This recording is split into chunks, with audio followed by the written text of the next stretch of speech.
Hello, this is my Module 16 case study. My name is Sean Bennett for EDL 856.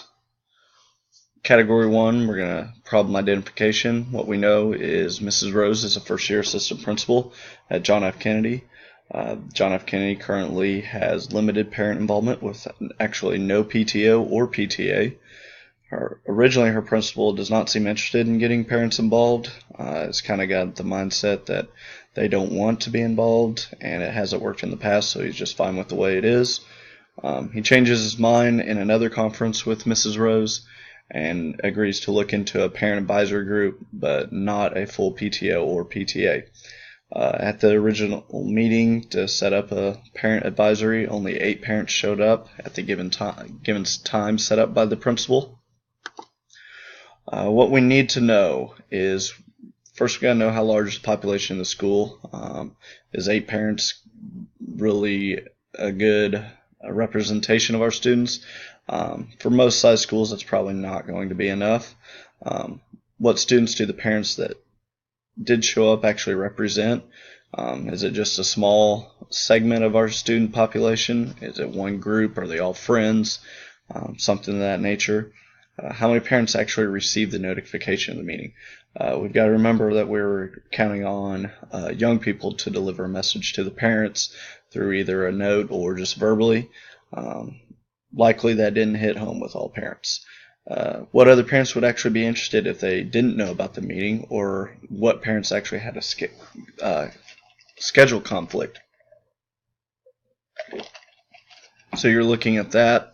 There might be more parents that actually are wanting to come, didn't know about the meeting, or didn't have a chance to come because of a schedule conflict that particular night. And then what role does the principal actually foresee this advisory group having? Seems like he was just kind of trying to appease Mrs. Rose, and by setting something up, does he actually want the parents to be involved? That will be a key factor going into the rest of this. Category 2, our plan of action.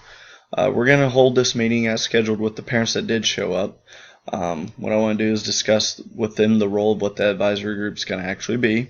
I want to ask them for their help in getting more representation, with the goal of having every class, as in if it's middle school 6 through 8, if it's a high school freshman through seniors, and almost every different type of kid. We need to have special education kids, regular education kids, athletes, band members. We want to try and represent the whole student body.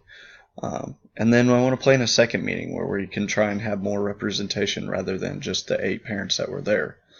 I also want to use other methods of communication besides just relaying the message to the student about the second meeting. This second mode of communication could be anything from a mass email out to all the parents, a phone call out to all parents with the district line, a text alert.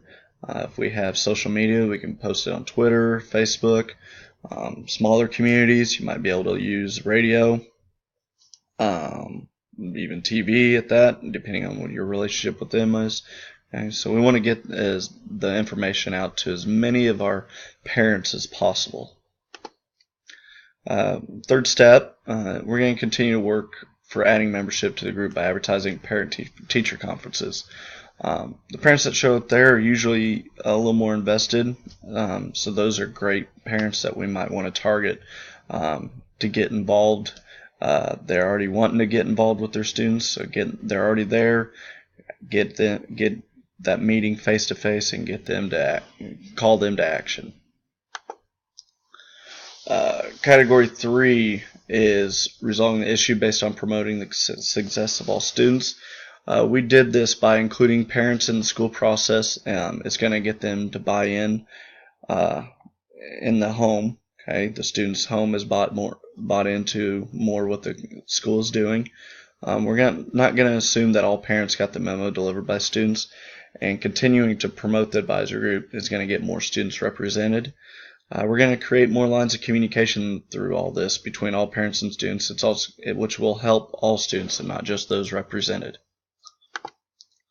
Debriefing the problem. While reading through this case study, I was thinking to myself that Mrs. Rose is right to want to incorporate the parents.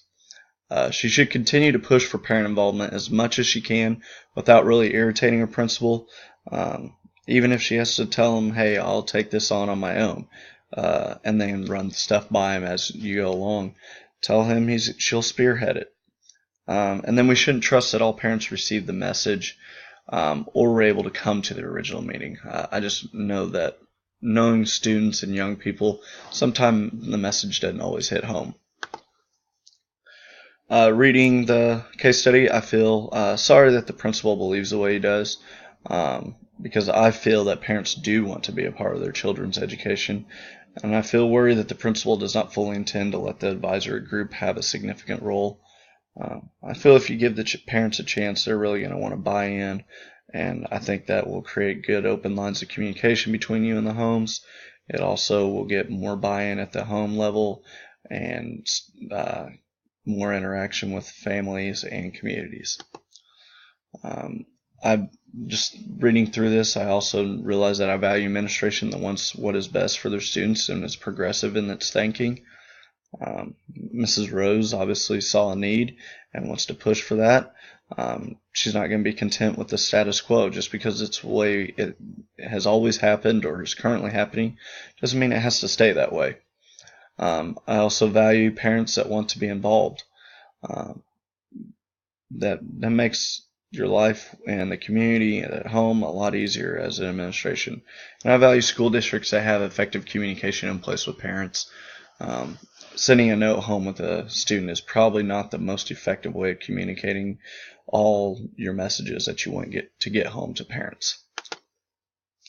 Some unresolved issues that still lie is the principal's attitude toward parent involvement. Even as the meeting is getting ready to happen, he's debating on whether or not to have it.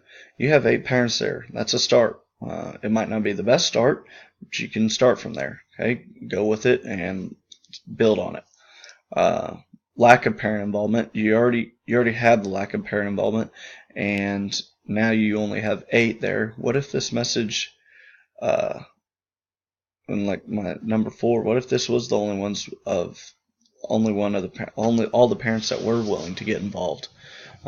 If that is, then we still do have a lack of parent involvement, and we've got to find a way to get more parents involved. And then the last one I kind of skipped there was how to best recruit parents so that we have the best possible representation for our students. Obviously, the original message went out through word of mouth or note with the students. I don't feel that that's the best way. Hopefully the school district has other ways of communicating mass messages to parents, such as email, text, phone calls. Hopefully there's other ways of reaching the parents rather than just sending a note home with the student. As I kind of reflected on the case study, I promoted the academic success of every student by not being satisfied that there was no parent involvement, knowing that involving the parents is the best thing for the student. We didn't stop just because we only had 8 parents show up at the original meeting. We can't believe that that's all the buy-in that we have. And then by finding ways to communicate to all the families and not just with the ones whose actual student remembered to tell their parents or hand them a piece of paper. We've got to find a way to communicate to more parents efficiently and effectively. I also promoted the personal well-being of every student by making sure we were trying to get as many possible students represented by the advisory group. We don't want to just segment it to a certain amount of students.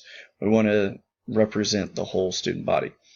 And then letting the parents into the school process and letting them have a say, it allows more houses to buy into the school and gets more community support. I promoted communities of engagement for families and other stakeholders in the school's community by forming a parent advisory group. That was the first step. We're going to ask the parents that did show up to help recruit more parents, so that's getting them out there and promoting the school. And then we're going to continue to try and reach more parents through the other avenues, such as those text alerts, phone calls, email, or through the local media if that's a possibility.